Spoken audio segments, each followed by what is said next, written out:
parlant de Poutine, de l'Ukraine. Non, c'est pas mon message ce matin.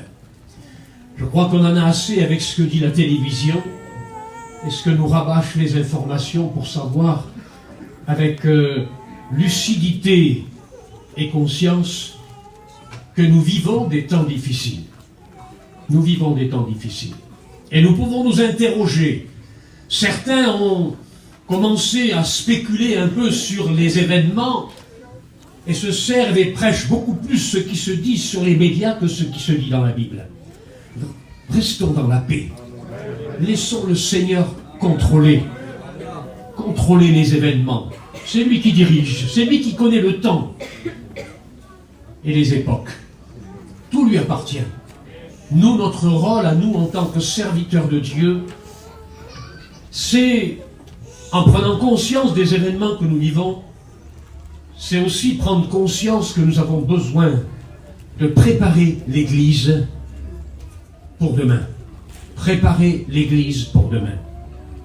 C'est-à-dire pour les jours qui viennent, peut-être des jours difficiles, peut-être des jours de privation, de situations peut-être qui vont entraîner beaucoup de décadence chez certains chrétiens, de découragement. Nous avons besoin plus que jamais de préparer l'Église. C'est notre devoir spirituel. Et je crois que ce matin, c'est le message que le Seigneur a mis sur mon cœur. Et pour introduire ce message, j'aimerais prendre un texte avec vous dans la deuxième épître de Pierre au chapitre 3. Deuxième épître de Pierre, chapitre 3.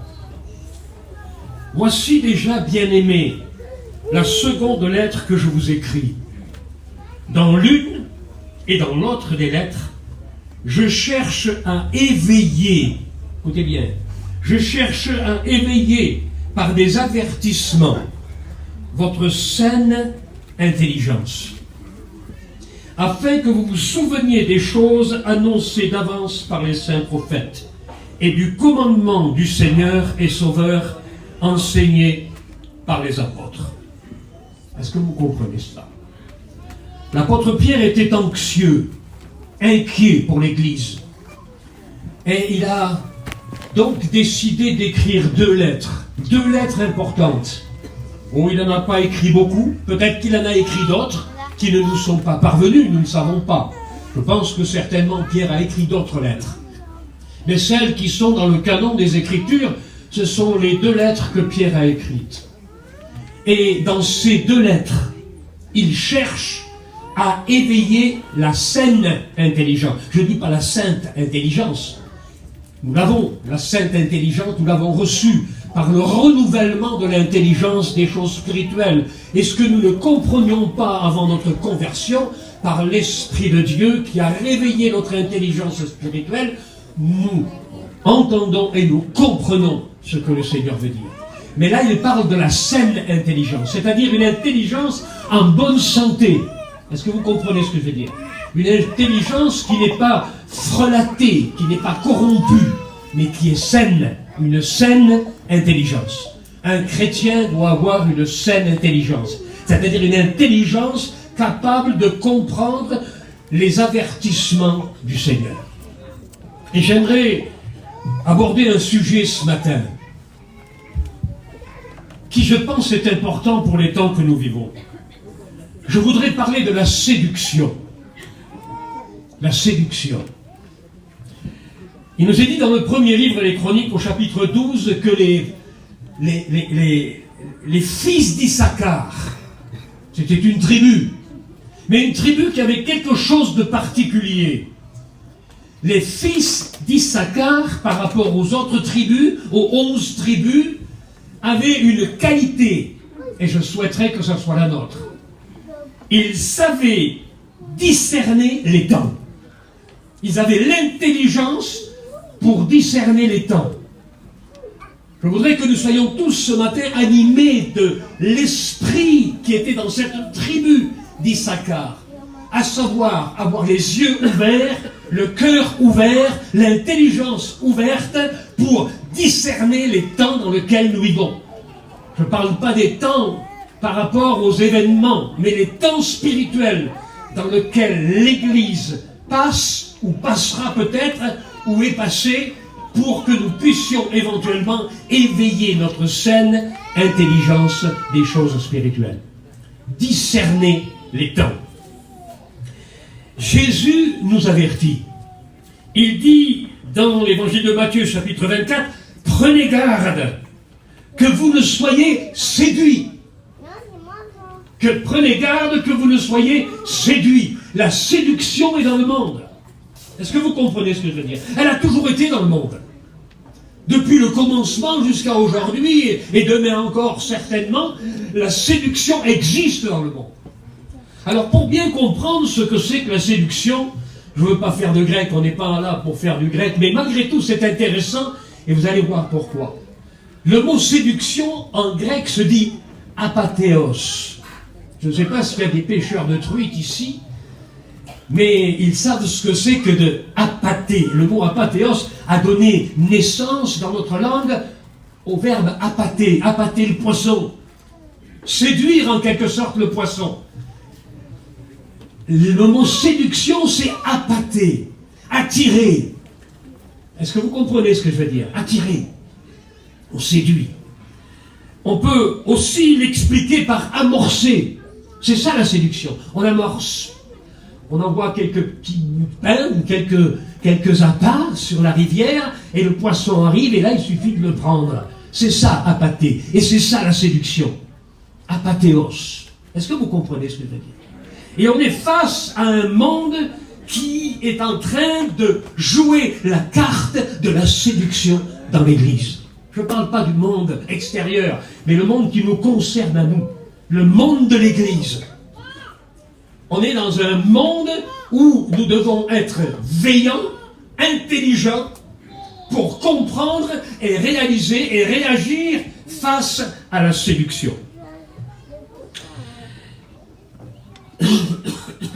On est toujours séduit par ce qui nous plaît et par ce qui nous attire. On ne va pas être séduit par quelque chose qui n'est pas beau. On ne va pas être séduit par quelque chose qui ne nous attire pas. Est-ce que vous comprenez ce que je veux dire? La beauté nous attire. Le confort nous attire. Les choses de la convoitise des yeux nous attirent. On est attiré par ces choses. Beaucoup plus que par des choses qui sont en quelque sorte pas attirantes, pas jolies. On est attiré par ces choses. On est convoité par ces choses. Et c'est naturel. Ça fait partie de la vie. On est donc séduit par ce qui nous attire, en général. Et c'est là qu'il faut se méfier. C'est là qu'on doit prendre garde. Qu'est-ce qui attire mon cœur aujourd'hui?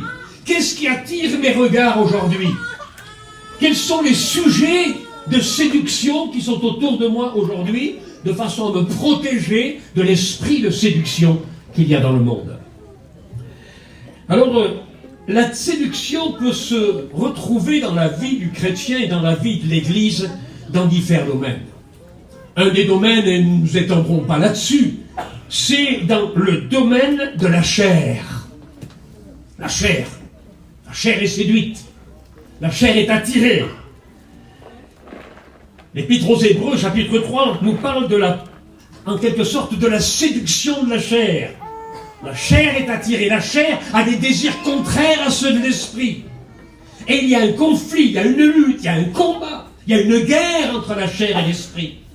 Et la chair va toujours se porter vers la séduction, vers ce qui lui plaît, vers le péché. Est-ce que vous comprenez ce que je veux dire? C'est ça la séduction. La séduction de la chair. Quand on regarde le livre des Juges au chapitre 16, on y découvre l'histoire de Samson. Samson qui était un homme qui avait été oint, qui avait été choisi. Et pourtant il s'est laissé séduire. Il s'est laissé appâter, amorcer. Et cette séduction l'a amené dans une sorte de léthargie, de coma spirituel, on pourrait parler. Notre frère nous a parlé du coma, mais là on peut parler de coma spirituel. Il a perdu conscience de la réalité des choses. Il a été séduit par Dalila, il s'est endormi sur ses genoux, et il croyait qu'il s'en tirerait comme les autres fois. Et puis hélas, lorsqu'il s'est réveillé, c'était trop tard. Il avait perdu l'onction. On peut faire semblant d'avoir l'onction. Il a commencé à rouler certainement des muscles. Il s'est levé comme il le faisait d'habitude, et il a peut-être crié « C'est moi Samson, qui peut me vaincre ?» Oui, mais tu as perdu l'onction. Tu n'as plus l'onction. L'onction, c'est ce qu'il y a de plus important dans la vie d'un homme. Et l'ennemi de nos âmes le sait. C'est pourquoi que la priorité de ces séductions, c'est de nous faire perdre l'onction. On peut sauver la face. Et aujourd'hui, dans certaines églises, on remplace la véritable onction par l'excitation. Moi, j'ai vu des églises, ici non, parce que nous sommes restés dans cette simplicité de l'évangile. Mais j'ai vu des églises où on a remplacé l'onction par l'excitation, par l'agitation. Il n'y a rien à voir entre l'agitation et l'excitation et la véritable onction. L'onction, elle vient de Dieu. L'excitation et l'agitation viennent de la chair. Est-ce que vous comprenez cela? Et qu'est-il arrivé à notre brave Samson? Il est devenu esclave. Et il en a perdu la vue. On lui a crevé les yeux. Est-ce que vous réalisez cela? Lorsque l'homme perd l'onction, lorsque l'homme perd la communion, lorsqu'il a été séduit et qu'il a perdu les réalités spirituelles dans sa vie, il devient esclave de la chair, esclave du péché, et il perd la vision, il ne voit plus les choses spirituelles comme il devrait les voir. La séduction aujourd'hui, pour l'Église de Jésus-Christ, c'est de nous faire perdre la vision de la réalité spirituelle, de ce que Dieu attend de l'Église. Est-ce que vous comprenez cela? Dans les premiers siècles, l'Église a été persécutée et le diable pensait qu'il en aurait fini avec l'Église en assassinant, en brûlant sur des bûchers, en crucifiant, en jetant dans des arènes en pâture aux bêtes sauvages des chrétiens. Il se disait, c'est fini, l'Église dans quelques décennies n'existera plus. Mais laissez-moi vous dire une chose, plus ils persécutaient l'Église, plus les chrétiens étaient livrés dans les arènes, plus ils étaient assassinés, plus ils étaient martyrisés, plus ils se développaient et plus l'Église était forte. Il a changé de tactique aujourd'hui. Il a changé de façon d'attaquer l'Église. Il a choisi l'arme de la séduction. C'est plus subtil, c'est plus léger, c'est moins douloureux. La séduction, c'est quelque chose d'indolore. Est-ce que vous comprenez ce que je veux dire? Il y a une sorte d'anesthésie spirituelle qui est provoquée par la séduction, et peu à peu, l'ennemi de nos âmes se rend maître de la vie, de l'esprit, du cœur et de l'intelligence des chrétiens. La séduction. Est-ce que vous comprenez cela? C'est grave. Mais on est là, dans le siècle où le diable utilise la séduction pour endormir l'Église. De même que dans cette parabole des 10 vierges, la Bible nous dit que toutes s'assoupirent. Heureusement, certaines avaient de la réserve d'huile. Elles ne sont pas tombées dans l'illusion. Les autres avaient l'illusion. Elles se croyaient déjà dans la salle des noces. Elles se voyaient déjà en train de danser, peut-être devant les convives. Elles se réjouissaient déjà. Mais c'était de l'illusion, de l'illusion. Est-ce que vous comprenez? Un chrétien ne vit pas d'illusion, mais il vit de réalité spirituelle. Je voudrais poser la question à cet auditoire. Soyez honnêtes, soyez vrais. Ne trichez pas ce matin. Quels sont ceux qui ont l'assurance de leur salut, qui peuvent dire, Seigneur, si tu reviens, moi je pars avec toi? Quels sont ceux? Béni soit Dieu pour ceux qui lèvent la main, mais je vois que certains ne lèvent pas la main. Certains d'entre vous ne lèvent pas la main. Comme si leur cœur doutait, comme si leur cœur avait perdu l'assurance, comme si leur cœur était en quelque sorte troublé en se disant, est-ce que mon nom est vraiment inscrit dans le livre de vie ou pas? C'est vrai qu'il y a des promesses, c'est une réalité, et nous nous appuyons sur des promesses beaucoup plus que sur des sentiments, beaucoup plus que sur des suppositions. Nous nous fondons, nous nous basons sur les promesses de la parole de Dieu, qui dit que lorsque nous sommes nés de nouveau, comme je le disais hier, que nous avons fait la paix avec Dieu, et que nous sommes en communion avec le Père, en communion avec la lumière, bien nos noms sont inscrits dans le livre de vie, parce que notre péché a été lavé par le sang de l'agneau. C'est une réalité spirituelle, et je vous invite à vous confier dans les promesses de Dieu. Mais faites attention, Ne vivez pas d'illusions. Est-ce que vous comprenez ce que je dis? Ne vivez pas d'illusions. N'essayez pas de vous convaincre alors que vous n'êtes pas convaincu. Si dans votre cœur il y a un trouble, si dans votre cœur il y a une indécision, placez-vous devant Dieu et dire: Seigneur, je ne veux pas me faire séduire par une illusion, mais je veux la réalité de ma vie avec toi, de ma communion avec toi. Est-ce que vous comprenez cela? C'est important. Dans Jacques, au chapitre 1er, il dit: chacun est tenté quand il est attiré, amorcé, séduit, appâté. C'est le texte que l'on peut retrouver dans différentes versions. Par ses propres convoitises. Et cela engendre le péché. Et le péché étant consommé, engendre la mort. Voyez le processus de l'illusion. Voyez le processus de la séduction. Appâté, amorcé, séduit. Tomber dans la pratique du péché, dans l'exercice du péché qui entraîne la mort. Est-ce que vous comprenez cela? Prenons garde, dans ces temps de la fin, l'outil préféré du diable, c'est la séduction. Tromper le chrétien, séduire le chrétien. Il y a encore des pays, bien sûr, où la persécution fait rage. J'ai eu l'occasion de me rendre dans de nombreux pays, en Afghanistan, en Iran. J'ai été au Pakistan, j'ai été en Inde du Nord, j'ai été dans tous ces pays-là, en Ouzbékistan, des pays où l'évangile est interdit d'être prêché, où les chrétiens sont persécutés, sont mis à mort quelquefois, sont dans les géoles. Des milliers de chrétiens, des dizaines de milliers de chrétiens sont dans le couloir de la mort, d'autres encore sont en prison, séparés de leur famille. C'est encore les outils du diable dans certains pays. Mais laissez-moi vous dire une chose, aujourd'hui, dans l'église que nous sommes, l'église d'Occident, d'Europe et même des États-Unis, les pays où le libéralisme, la liberté nous fait croire à les choses et vivre n'importe comment et comme l'on veut. Alors, le diable n'utilise pas la persécution. Quel est celui qui est persécuté? Peut-être une persécution familiale, peut-être un époux qui n'est pas converti et une épouse qui aime le Seigneur et qui sont quelquefois dans des difficultés, et une femme qui souffre, des enfants qui souffrent à cause des parents qui ne sont pas convertis. C'est vrai, mais c'est la lutte chrétienne. Mais je parle de la persécution, du martyre de certaines personnes. Est-ce que vous comprenez cela? Et n'oublions jamais, comme le chantait tout à l'heure notre frère, l'Église est un corps. L'Église est un corps. Nous sommes un. Nous ne sommes pas un seulement ici à Moulins. Nous ne sommes pas un seulement à la Convention de Vie et Lumière. Nous ne sommes pas un seulement en Europe. Mais nous sommes un dans le monde. Et si un membre souffre, si un membre vit la persécution, si un membre pleure, nous devons pleurer avec lui. C'est là le corps de Christ. Est-ce que vous comprenez cela? Un autre aspect de la séduction, et surtout aujourd'hui, et je veux peut-être soulever un point qui va peut-être fâcher quelques-uns, et pourtant, c'est si important. La Bible parle de la séduction du monde et des richesses.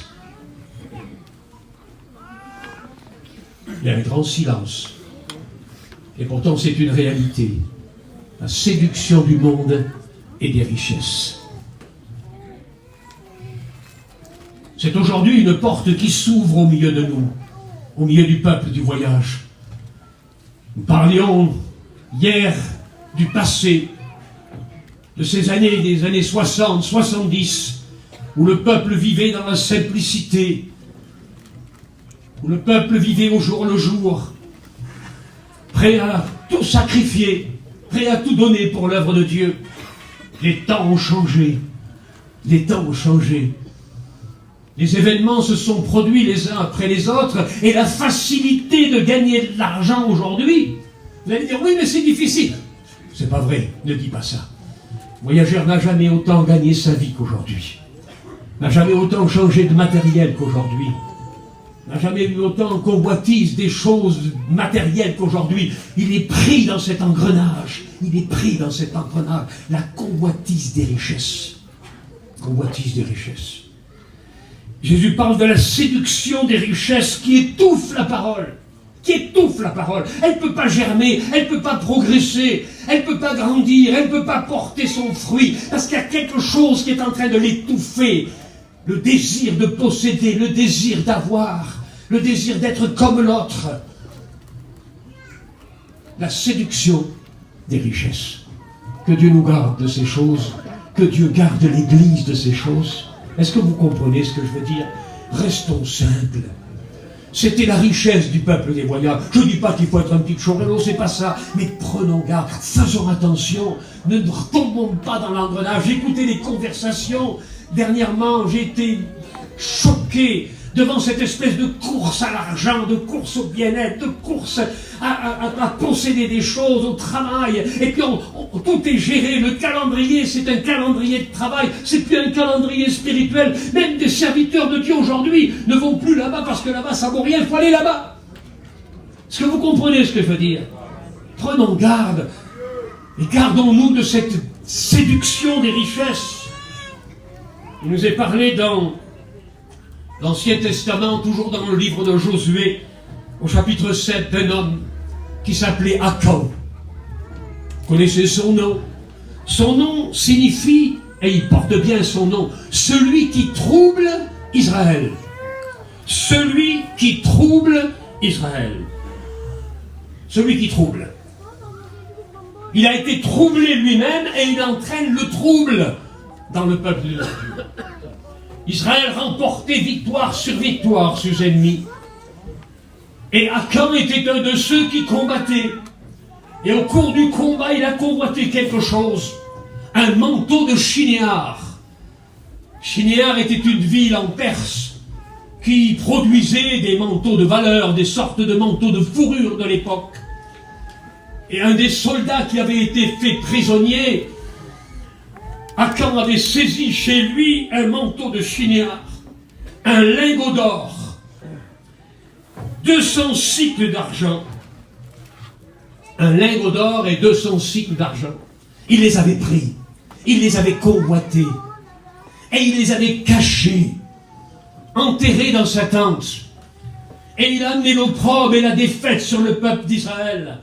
Lorsque Josué s'est adressé au peuple, il a dit: Seigneur, mais comment ça se fait? Qu'est-ce qui se passe, Seigneur? Pourquoi n'avons-nous plus les victoires? Qu'est-ce qui se passe, Seigneur? Et le Seigneur lui a dit: il y a l'interdit au milieu de ton peuple. Et les uns après les autres, tribu par tribu, famille par famille, ont été sélectionnés en quelque sorte, jusqu'au moment où on est tombé sur la famille d'Akan.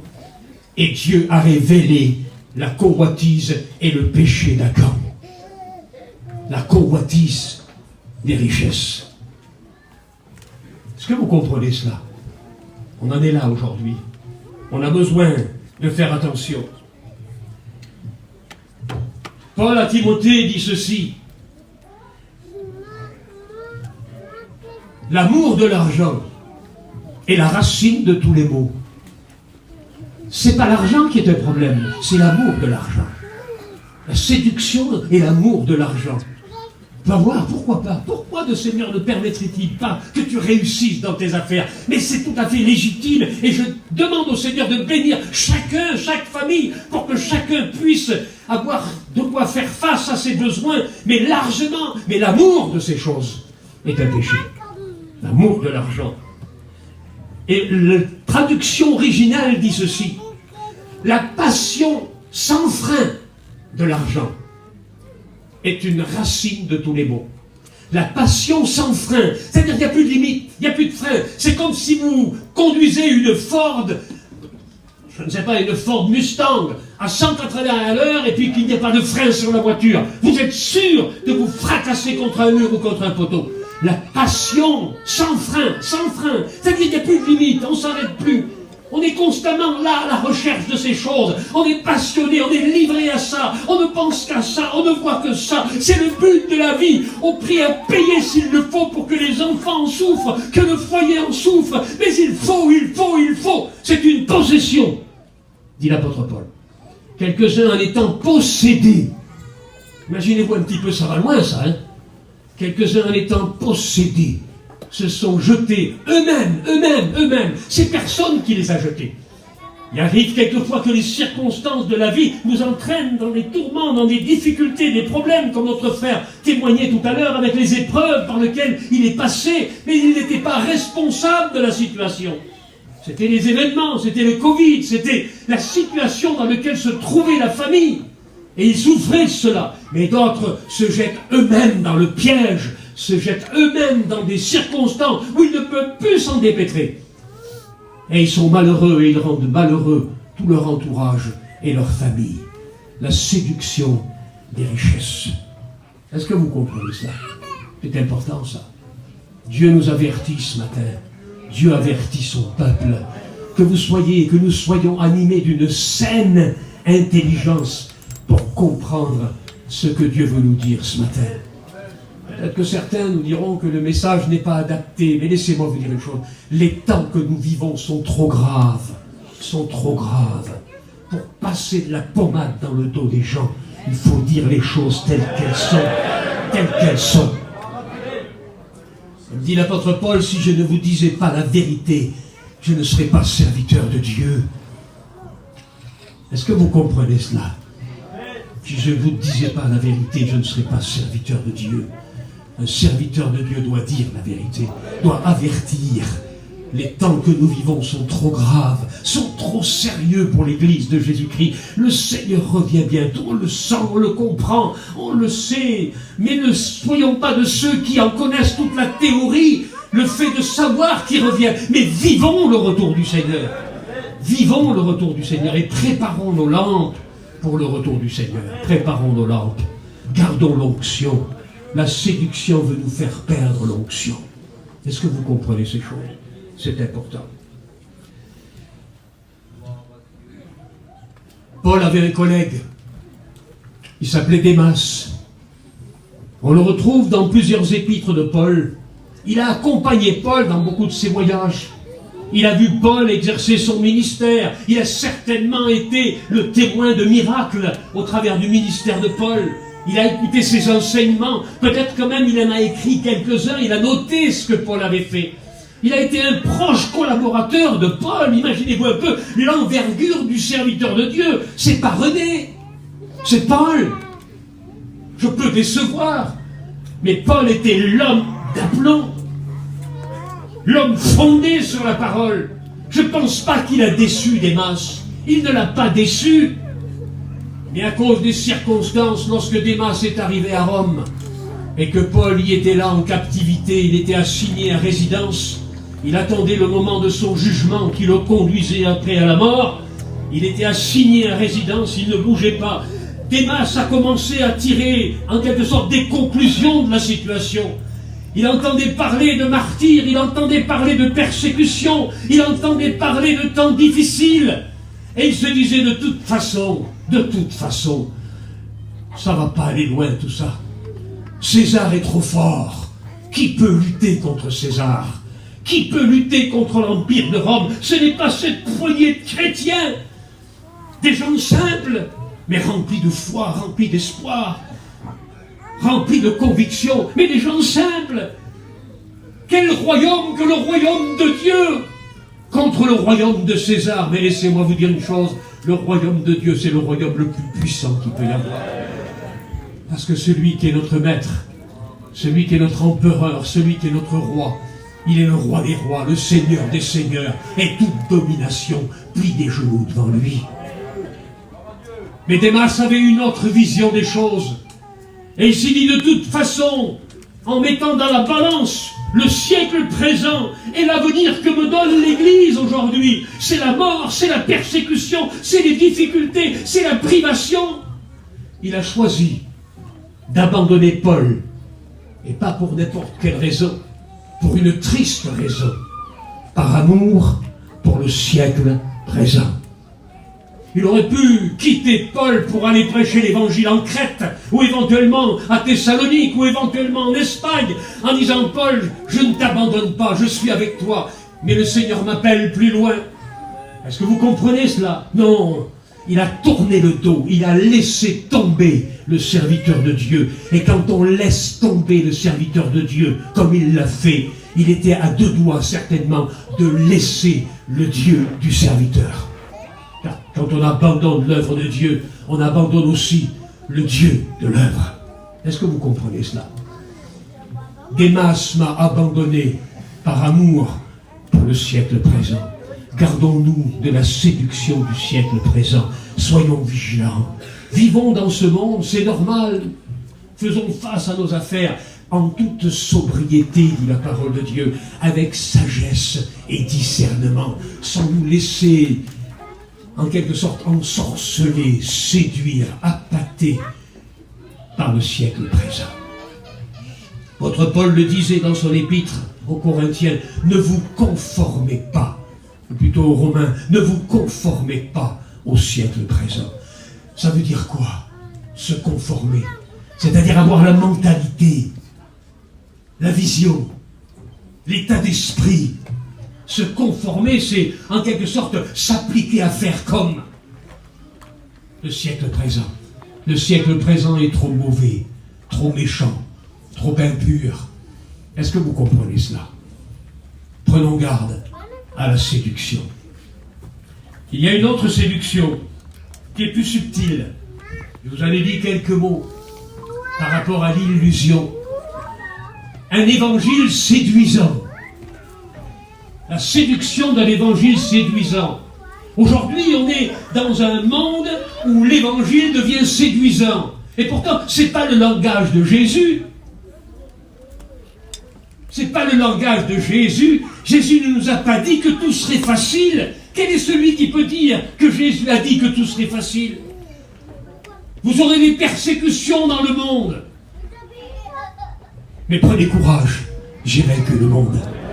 Il nous promet des persécutions, il nous promet des luttes, des combats, il nous promet des choses difficiles. La vie chrétienne n'est pas quelque chose de facile. La vie chrétienne n'est pas, en quelque sorte, un long fleuve tranquille. Il est fait de difficultés, d'oppositions, et nous le savons. Nous savons que la vie chrétienne n'est pas facile. Ne nous laissons pas séduire par un évangile de l'illusion, un évangile facile, un évangile libéral, où tout est permis. J'ai même écouté certains dire que de toute façon, quand t'es sauvé, tu peux plus perdre ton salut. Ah bon? C'est bien comme ça. Alors ça fait que certains font ce qu'ils veulent, ils veulent vivre dans le péché.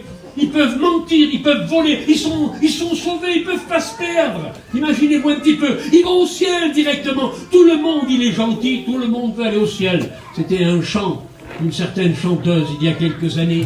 Oui, c'est pas vrai ça. C'est de l'illusion. C'est pas vrai. C'est faux.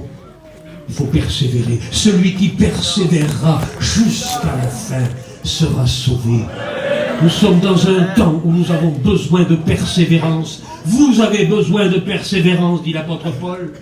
C'est par beaucoup de tribulations, dit-il, qu'il nous faut entrer dans le royaume des cieux. Nous sommes sauvés, c'est une certitude. Nos noms sont inscrits dans le livre de vie. Mais la vie chrétienne est un combat. Si l'apôtre Paul parle aux Éphésiens et qu'il nous décrit toutes les armes qui sont nécessaires dans la vie du chrétien, le casque du salut, l'épée de l'esprit, le bouclier de la foi, toutes ces choses dont nous avons besoin, c'est que c'est un combat, la vie chrétienne.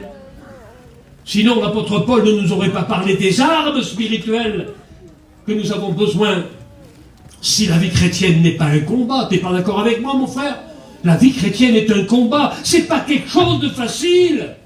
Ne vous trompez pas vous-même, ne vivez pas dans l'illusion, mais soyons attachés à la sainte parole du Seigneur. Soyons attachés à la sainte parole du Seigneur. Certains prêchent un évangile de la facilité. Un évangile à la moucavdon, comme on dit en voyageur. Oh, ça va, le Seigneur est bon, c'est pas grave. Si, c'est grave. Si, le péché est grave. Si, la désobéissance est grave. Si. Attention, soyez intelligents, comprenez quelle est la volonté du Seigneur. Et ne vous laissez pas séduire. Est-ce que vous comprenez cela? Aujourd'hui, hélas, et ça n'existait pas il y a quelques années, on n'avait même pas de téléphone portable. Je me rappelle quand nous partions avec mon épouse et que nous étions là-bas en Grèce pendant 3 mois, avec le peu de moyens qu'on avait, parce qu'il n'y avait pas d'aide pour les missionnaires dans les années 70. Alors on partait avec le petit peu de moyens qu'on avait. On n'avait aucun contact pendant 3 mois, pas un coup de téléphone. Personne ne demandait si on était mort ou vivant. Mais pourtant on était là-bas. Et on a eu des moments difficiles. On a eu des moments où on aurait souhaité que quelqu'un nous téléphone. Mais il n'y avait pas de téléphone. Pour téléphoner, on allait à la poste de Thessalonique. Et puis on appelait. Il fallait rester 2 heures à la poste. On demandait le numéro, 2 heures, et quand vous aviez la communication, la personne que vous l'appelez n'était pas là, il fallait encore attendre 2 heures. C'était comme ça à l'époque. Je me rappelle au chou, pour les anciens, hein, nos frères là, qui sont là, 45 au chou. On téléphonait au terminal d'Orléans. Bonjour madame, je voudrais le 45 au chou. Vous attendiez 3/4 d'heure. Je vous passe le 45 au chou. Et puis on avait le frère Sagnier. C'était comme ça. C'était comme ça. C'était comme ça. Aujourd'hui on a Internet. Mais c'est devenu un piège.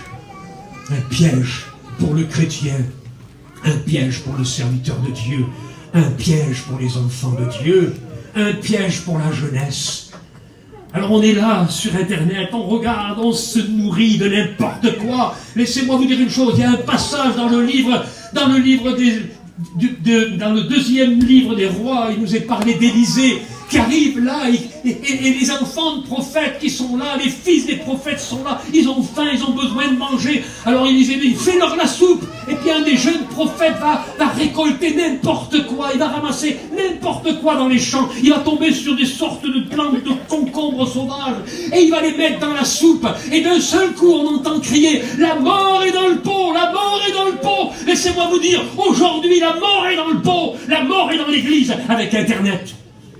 On prend n'importe quoi, n'importe qui, on écoute n'importe quel prédicateur qui vient des 4 coins du monde et qui ne sait pas comment il vit, on ne sait pas quel est son message, quelle est sa doctrine, mais parce qu'il parle bien, alors on le met dans la soupe et la mort est dans le pot. Faites attention, faites attention, faites attention. Est-ce que vous comprenez? La séduction. Moi, ça m'arrive de regarder sur Internet. On m'envoie quelquefois des prédications. Qu'est-ce que tu penses de ce pasteur? T'as vu un peu quelle onction il a? J'écoute et je me dis, mais il est complètement à côté. Soyons sages, ayons de l'intelligence pour discerner. Discerner ce qui se dit, discerner. Notre jeunesse est pourrie, elle est manipulée par les réseaux sociaux aujourd'hui. On met n'importe quoi sur Facebook, on raconte sa vie, on déballe sa vie, on déballe ses enfants. Dès qu'on boit une bouteille de champagne, on le met sur Facebook. Mais arrêtez, arrêtez, arrêtez, ne vous laissez pas séduire. C'est un instrument du diable. Moi je le reconnais, je suis sur Internet. Pourquoi? Parce que j'envoie des nouvelles. C'est tellement pratique. Je téléphone 4 fois par jour en Russie, au Kazakhstan, en Ouzbékistan, en Ukraine. Et je suis en contact avec mes frères. Je suis en contact avec l'église internationale. Et je me réjouis pour ça. Il y a des bonnes choses. Il y a des bonnes choses. Mais soyons sages. Sachons maîtriser. Ne nous laissons pas séduire par cet évangile de la facilité d'aujourd'hui. Est-ce que vous comprenez cela? C'est important. Réveillons-nous. Réveillons-nous, des enfants de 3 ans qui sont en train sur Internet de regarder n'importe quoi. Sais-tu ce que son fils regarde à 3 heures du matin sur son téléphone portable? Des pourritures. Est-ce que tu comprends ce que je dis? Des pourritures. Réveillons-nous. Contrôlons. Contrôlons. Soyons sages. Ne mangeons pas n'importe quoi. Ne mettons pas dans la soupe ce qui est impur et ce qui est sale et ce qui est contaminé et le poison de ce siècle présent. Est-ce que vous comprenez la séduction d'un évangile de la facilité, un évangile bon marché, un évangile discount? Vous savez ce que c'est qu'un évangile discount? Où tout va bien, tout va bien, tout va bien. Un évangile où en définitive on se retrouve 3 fois par semaine, on danse, on saute en l'air. Il y a certaines églises que j'ai visitées, mais j'étais horrifié. Je me rappelle une fois, j'étais parti aux États-Unis, mais avant cela, j'avais rencontré un pasteur en Russie. Alors il était très bien, il était avec sa petite cravate, son petite chemise blanche, son petit costume noir. Ah, je dis ça a l'air d'être un vrai type pentecôtiste. Et puis il me dit, écoutez frère, si ça vous intéresse, et si vous venez dans la région de Miami, un jour, eh bien, venez me visiter dans mon église. Ben, je dis avec plaisir. Et puis on se retrouvait aux États-Unis avec mon épouse, on dit tiens, on va aller faire un tour dans cette église. Alors je me suis rendu dans cette église, et puis il y avait une sorte d'énorme building, il y avait peut-être 4 ou 5 000 personnes. Alors j'ai ouvert la porte, Je voyais des lumières bleues, on aurait dit une boîte de nuit, mais je me suis trompé là-dedans, c'est pas possible. Ça sautait, ça dansait, et d'un seul coup, je voyais des jeunes faire n'importe quoi. Et je me dis, mais c'est pas possible, c'est pas une église, je me suis trompé. Et il y a quelqu'un qui vient vers moi et puis il me dit, vous cherchez l'église? Ben, je dis, oui, je cherche l'église. Non, ici, c'est l'église des jeunes. Ah, parce qu'il y a l'église des jeunes. Il y a l'église des jeunes. Il dit, l'église, elle est derrière. Ah bon, ben je vais y aller alors. Et je dis, je voudrais voir le pasteur Intel. Eh bien, il est là-bas, dans l'église qui est derrière, là-bas. On a fait le tour, on est là au deuxième bâtiment, un bâtiment de 4 ou 5 000 places, et ça sautait là-dedans, ça dansait, ça criait, ça hurlait, il y avait des lampes rouges, des lampes bleues, il y avait de la fumée qui montait sur l'estrade. Et mon petit pasteur, il avait enlevé son costume, il avait enlevé sa cravate, il était en jean déchiré et en maillot, et il était en train de se tortiller sur l'estrade. Il y a des pasteurs caméléons. Des pasteurs caméléons.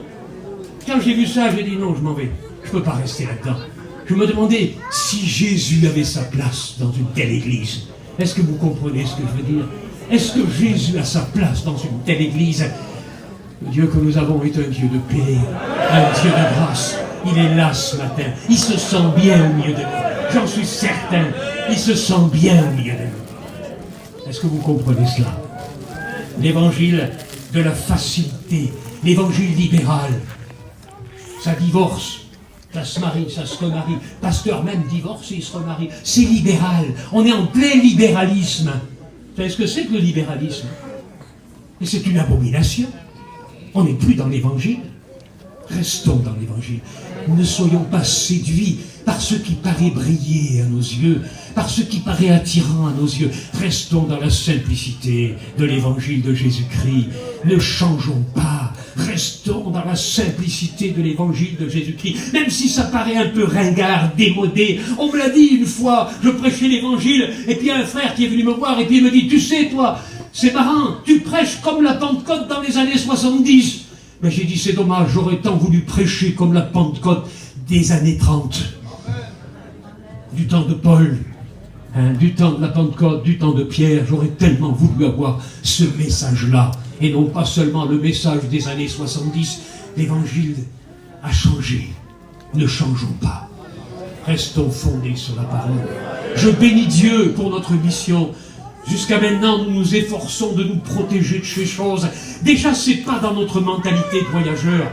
Le libéralisme, vous savez, il n'a pas tellement gagné l'esprit du voyage à cause de notre culture, à cause de notre façon de vivre, notre façon de voir les choses, aussi notre attachement à la parole, notre école biblique, nos anciens, nos conseillers. Nous essayons de garder le cap. Gardons le cap, gardons le cap, gardons le cap. Ne nous laissons pas séduire par un évangile de la facilité. C'est le siècle présent d'aujourd'hui. Regardez comme la Pentecôte a changé.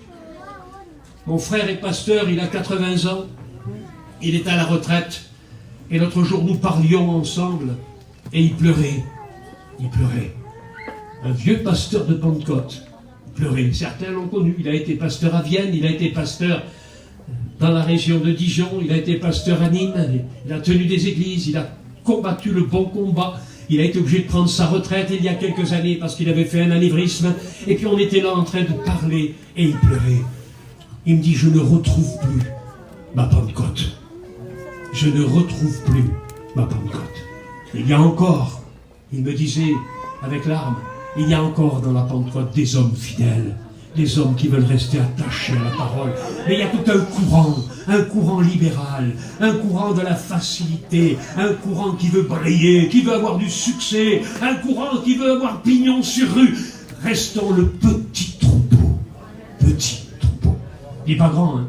Le petit troupeau. Béni soit pour le troupeau de ce matin. Béni soit Dieu. Parce que nos cœurs ne veulent pas se laisser séduire par toutes ces choses. Est-ce que vous comprenez? L'heure est grave. Les Galates même, et là je voudrais parler de quelque chose d'important, les Galates même étaient séduits par un revirement de l'évangile, par un judaïsme qui renaissait au milieu d'eux. Certains étaient venus apporter des doctrines nouvelles, séduisantes, fondées sur la parole, fondées sur certains textes de la parole. Et il s'est tourné vers le judaïsme, et Paul a été obligé de les reprendre. Si vous pratiquez la loi, si vous vous tournez vers le judaïsme, eh bien vous n'êtes pas digne de Christ. C'est grave ça, c'est grave. Si vous cherchez la justification par la loi, alors vous êtes séparés de Christ, vous êtes même maudits, dit Paul. Regardez où ça va. Faisons attention. Moi j'aime Israël, j'aime aller au mur des lamentations, mais si j'ai une requête à porter, c'est pas vers un mur ou vers la faille d'un mur, c'est vers mon Seigneur. Je n'ai pas besoin de mettre une requête dans le mur. Quand je demande quelque chose, demandez en mon nom à mon Père, et il vous le donnera. Moi, ça me suffit. Ça me suffit. Prenons garde de ne pas tomber dans cette espèce de système. Gardons-nous de ces choses. Restons fidèles à la parole. Nous sommes sous la grâce. Nous ne sommes pas sous la loi. Et je n'ai pas à me promener avec une kippa sur la tête. Je ne suis pas juif, moi-même, si j'ai des origines juives, personnellement. Ça m'est égal. Moi, je suis pour Christ. Et je ne veux pas savoir autre chose que Christ crucifié. Christ crucifié. C'était le langage de Paul. Est-ce que vous comprenez? Soyons sages. Ne nous laissons pas séduire par cet évangile. Évangile de la facilité. Évangile du flash. Évangile du théâtre. Évangile du spectacle. Ne transformons pas nos réunions en karaoké, mais plutôt en louange. Que la louange s'élève. Il est bon d'entendre des chants et des chanteurs. Béni soit Dieu pour cela. Mais gardons l'équilibre. Donnons toujours la place à la louange, à l'adoration. J'ai été dans une église l'autre jour. Le pasteur a dit, voilà, c'est une réunion de prière. Alors on va prier ce soir. On va prier. Alors je vais porter un simple message sur la prière. Il a commencé à 9h. Il a terminé à 10h, moins sec. La réunion finissait à 10h. On n'a même pas eu le temps de prier. On a remercié le Seigneur et tout le monde est rentré chez soi. C'est plus des réunions de prière. Gardons la place de la prière. Gardons la place de la prière, de la communion avec Dieu. Cherchons à ce que nos églises soient des églises de louange, d'adoration, de prière. On n'entend plus dans certaines églises de la Pentecôte. Laissez-moi vous dire une chose. Je le disais à ma honte, on en parlait avec mon frère. Il y a une église à côté de Bordeaux. Ah, ils ont du succès. Ils ont du succès. Ils sont 3000 dans l'église. Vous arrivez là, vous avez une prophétie. Voilà, j'ai une prophétie. Pasteur vous dit, attends. Tu viendras me voir dans mon bureau ce soir, on va en discuter, tu m'expliqueras ta prophétie. Si ça va, je te donnerai l'autorisation dimanche prochain de la donner. Il n'y a plus de direction de l'esprit, il n'y a plus rien. Et que Dieu fasse que ce matin, des dons spirituels se manifestent. Ma petite sœur, si tu as un don, mais donne-le de la part du Seigneur. Mon frère, si tu as une exhortation, donne-la de la part du Seigneur. Ma sœur, si tu as un chant céleste, ne te prive pas, chante pour ton Seigneur. On est dans la liberté de l'esprit, faisons-le avec sagesse, faisons-le conformément à la parole de Dieu, mais n'éteignez pas l'esprit, n'éteignez pas l'action de l'esprit. Moi je me rappelle dans nos réunions, et les frères pourraient le dire, on n'arrêtait plus, on louait, on chantait, ça passait les nuits entières à la louange. Dernièrement nous avons fait un culte, on a tenu jusqu'à 2h de l'après-midi. C'était extraordinaire, un moment extraordinaire. Une onction extraordinaire. On a loué, on a chanté, on a béni Dieu jusqu'à 2h de l'après-midi. 2h de louange. 2h30, je dirais même. Parce qu'on a commencé à louer, il était 11h30. On n'a pas pu s'arrêter. On a pris la Sainte Seine dans la louange, dans l'adoration. Et on a loué. Et l'église était pleine jusqu'à 2h de l'après-midi. Quelle liberté d'esprit. Ne nous laissons pas séduire. Restons tel que le Seigneur veut. Et de la manière dont il nous a appelés et dont il nous veut. Dieu soit béni pour ça.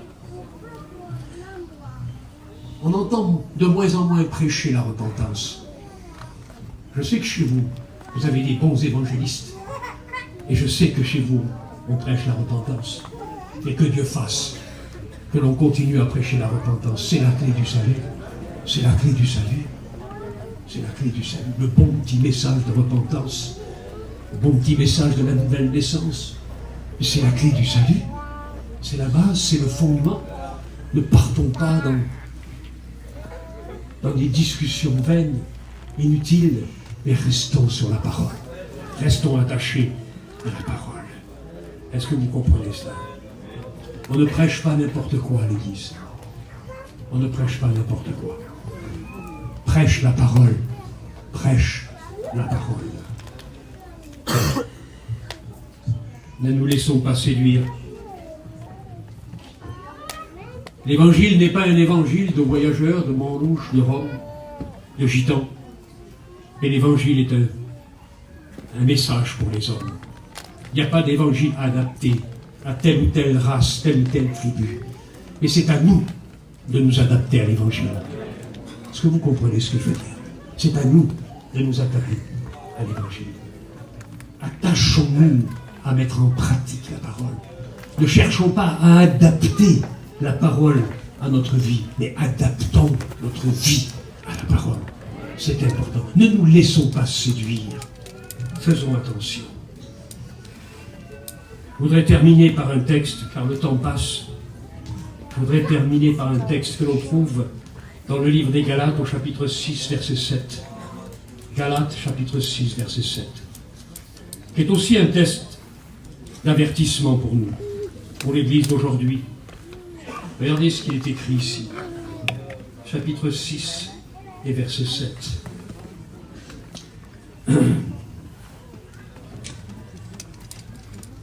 Ah, non, c'est pas les Galates, pardon, je m'excuse, c'est pas les Galates. C'est un texte des Romains qui est au chapitre 13 et verset 11. Romains, chapitre 13 et verset 11. Et c'est là-dessus que nous terminerons. Ça sera la conclusion de notre message de ce matin. Romains, chapitre 13, verset 11. Il est dit ceci. Attachez-vous à ces choses. Cela importe d'autant plus que vous savez en quel temps nous sommes. C'est l'heure de vous réveiller enfin du sommeil, car maintenant, le salut est plus près de nous que lorsque nous avons cru. La nuit est avancée, le jour approche. Dépouillons-nous donc des œuvres des ténèbres et revêtons les armes de la lumière. Marchons honnêtement, comme en plein jour, loin des orgies, de l'ivrognerie, de la luxure, de la débauche, des querelles et de la jalousie. Mais revêtez-vous du Seigneur Jésus-Christ et n'ayez pas soin de la chair pour en satisfaire les convoitises. Voilà l'avertissement de Paul, déjà à l'église de son temps. Et je me pose la question, L'Esprit du Seigneur a écrit 7 lettres aux églises de l'Apocalypse. 7 lettres qui, en quelque sorte, exhortent et sanctionnent certaines d'entre elles. On ne va pas s'étendre là-dessus. Et je me pose la question, si Jésus écrivait une lettre à l'église Vie et Lumière, pourquoi pas, à l'église d'aujourd'hui, à notre génération, à nous, s'il écrirait une lettre, que dirait-il dans cette lettre? Quelle serait l'exhortation qu'il apporterait à cette église? Quelles seraient aussi les réprimandes qu'il apporterait à cette église? Est-ce que vous comprenez ce que je veux dire? Je voudrais vous exhorter ce matin à nous remettre en question, à nous préparer à ce retour glorieux du Seigneur. Prépare ta lampe. Prépare ta lampe. Est-ce que vous comprenez ce que je veux dire? Prépare ta lampe. Considère tes réserves. Que ce ne soit pas trop tard. On entend résonner de loin la voix de l'époux. On entend résonner le cri de l'époux. Voici, il vient. Il vient. Est-ce que vous êtes conscient que le Seigneur revient? Alors ne nous laissons pas séduire. Mais soyons vigilants, vigilants spirituellement. Sachons discerner ce qui est agréable à Dieu, ce qui est juste et agréable au Seigneur. Sachons le discerner. Gardons-nous de ces choses. Demeurons fermes, fidèles. Soyons des hommes faits. Soyons des hommes capables de prendre les bonnes décisions dans notre vie, pour nos familles, pour nos enfants, pour nos bien-aimés, pour l'Église d'aujourd'hui, pour nos ministères, pour notre vie personnelle, notre relation avec Dieu. Soyons des hommes faits. Soyons des femmes fortes dans le Seigneur et que le Seigneur nous donne de l'intelligence ce matin. Seigneur, je sais que ce n'était pas facile ce message. Mais certainement que tu as voulu avertir ton peuple. On n'est pas là pour flatter. On n'est pas de ceux, Seigneur notre Dieu, qui veulent entendre des choses agréables, qui chatouillent l'oreille, qui flattent le bon sens de l'homme. Mais nous voulons, Seigneur, que l'œuvre de l'Esprit agisse dans nos cœurs